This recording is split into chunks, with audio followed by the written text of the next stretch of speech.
was born in Caracas, Venezuela. I was raised there for 13 years, and then I came to the States.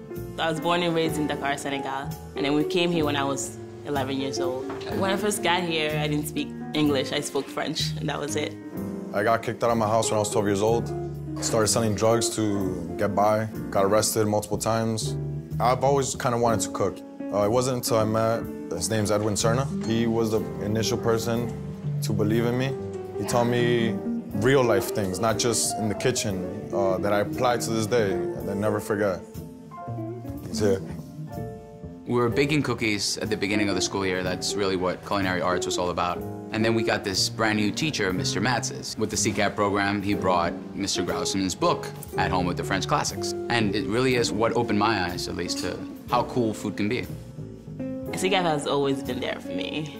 Or as a single mom while I was in high school, having CCAP there to not just teach me about kitchen skills, but just life skills. I was fortunate enough that my chef at BLT Prime, Chris Leahy, he had worked for Chef Daniel Boulou, and he had me do a stage at Daniel. Wound up working at Daniel for 3 weeks straight, no days off, 16 hours a day. But I got my foot in the door. Without CCAP being there for me, I would have never made the connection. They've always been there for support, for advice. Everything was about me, about the student. I still remember that first restaurant that CCAP got me into, and it was called La Caravelle. And the restaurant, for me, it gave me purpose. CCAP gave me that opportunity to join that restaurant. Well, the CCAP competition is to win scholarships to different culinary schools.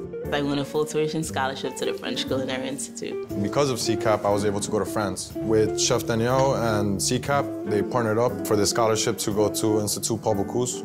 That just opened up my mind and my cooking to another level. I've always seen CCAP kind of like a community of all kinds of different facets of not just the restaurant world, but of life. They're very good at connecting you to other people. So that community is what I value about CCAP the most. I currently employ 4 CCAPers. One of them has been with me for 4 years.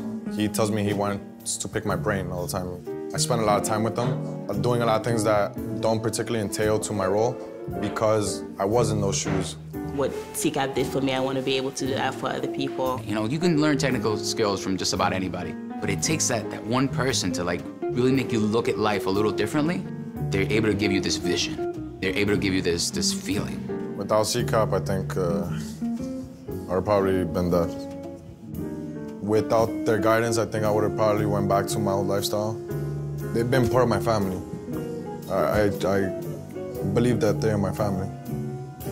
Congratulations, Mr. and Mrs. G, Susan Robbins, and everybody else at CCAP involved. Without you guys, none of us would be able to be where we are. Hopefully we'll be celebrating another 25 years. And thank you so much for all your help and support.